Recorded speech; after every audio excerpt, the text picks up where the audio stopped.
Menikah adalah praktik yang terjadi di mana-mana. Namun menikah dengan orang yang meninggal tentu terdengar aneh dan belum tentu terjadi di tempat kita. Tapi di dunia ini ada praktik semacam itu, yaitu orang hidup menikah dengan orang yang telah meninggal, atau orang mati dinikahkan dengan orang mati lainnya, dan ada pula praktik pernikahan serupa yang sama-sama aneh. Mari kita lihat. Pernikahan hantu di Cina. Pernikahan hantu adalah tradisi kuno di Cina, yang telah ada sejak 3.000 tahun yang lalu. Prosesinya adalah menikahkan dua orang yang telah sama-sama meninggal, atau menikahkan orang yang sudah meninggal dan orang yang masih hidup. Di Cina, tradisi ini disebut Minghun. Mengapa ada praktik pernikahan hantu di Cina? Masyarakat Cina meyakini bahwa menikahkan seseorang yang telah meninggal sama artinya dengan memberikan pasangan di alam baka untuknya. Karenanya, tradisi ini ditujukan untuk para lajang yang meninggal sebelum sempat menikah. Bagaimana proses pernikahan hantu dilakukan?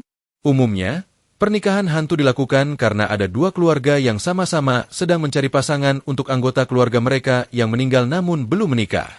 Bisa jadi keluarga A lagi mencari pasangan untuk anggota keluarganya yang berjenis kelamin pria, lalu ketemu keluarga B yang juga lagi mencari pasangan pria untuk anggota keluarga mereka yang berjenis kelamin wanita. Keduanya sama-sama meninggal dalam kondisi masih lajang. Maka mereka pun dinikahkan, meski sudah sama-sama tak bernyawa.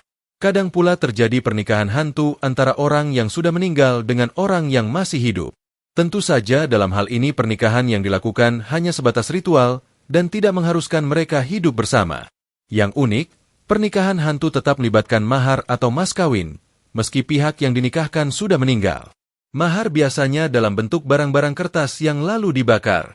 Jika dua pihak yang menikah sudah sama-sama meninggal, upacara pernikahan hantu biasanya melibatkan penyatuan nisan kedua mempelai, perjamuan, dan prosesi pemakaman.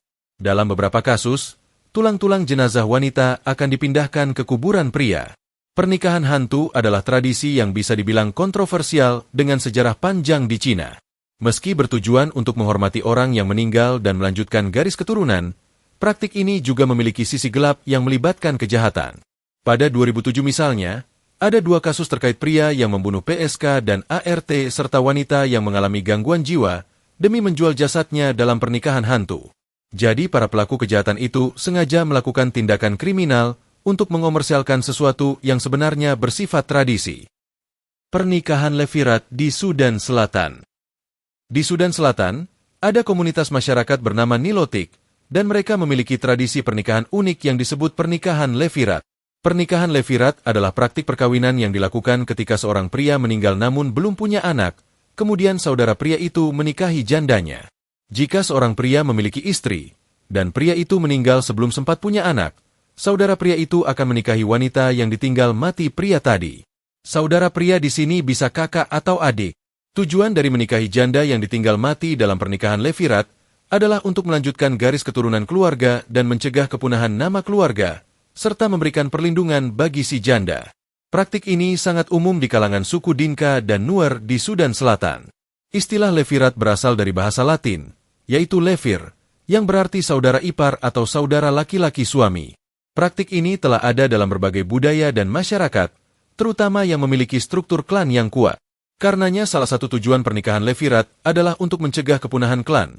Dengan menikahi janda yang ditinggal mati suaminya, keluarga dapat menghindari hilangnya anggota keluarga dan warisan. Bagaimana jika seorang pria meninggal dan belum punya anak, tapi ia juga tidak punya saudara laki-laki yang akan menikahi janda yang ditinggalkannya? Maka kerabat dekat pria itu memiliki kewajiban untuk menikahi jandanya. Atau jika saudara laki-laki menolak, ada prosedur pelepasan hak yang disebut halitzah, yang memungkinkan janda untuk menikah dengan orang lain. Pernikahan anumerta di Prancis. Di Prancis, ada pernikahan yang disebut posthumous mariage atau pernikahan anumerta.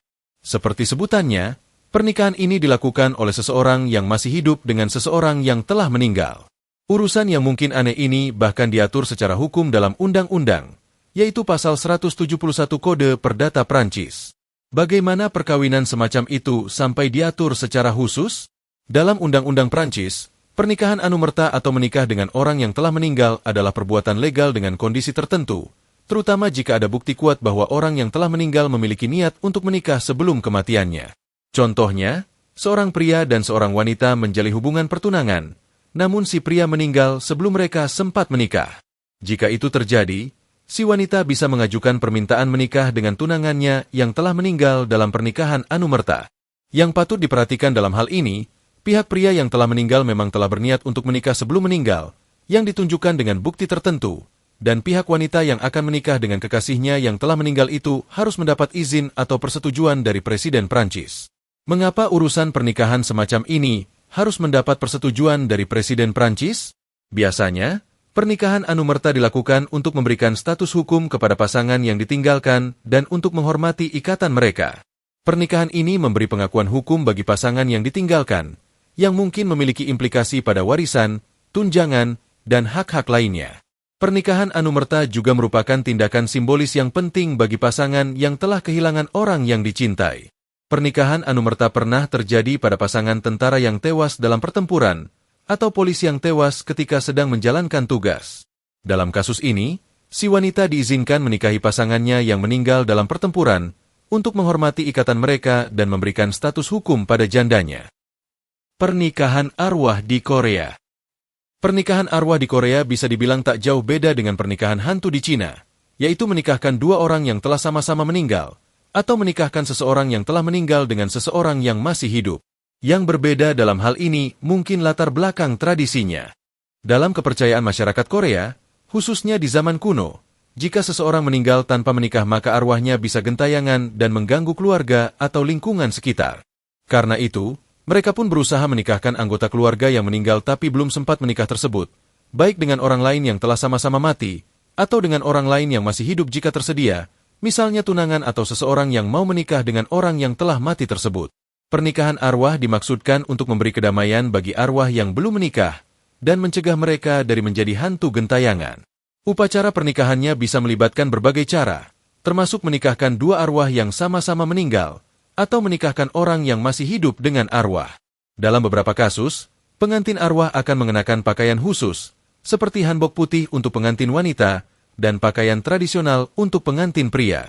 Pada zaman sekarang, tradisi pernikahan arwah sudah jarang dilakukan di Korea, tapi masih ada cerita dan legenda yang berkaitan dengan pernikahan arwah, bahkan ada yang diangkat menjadi drama atau film.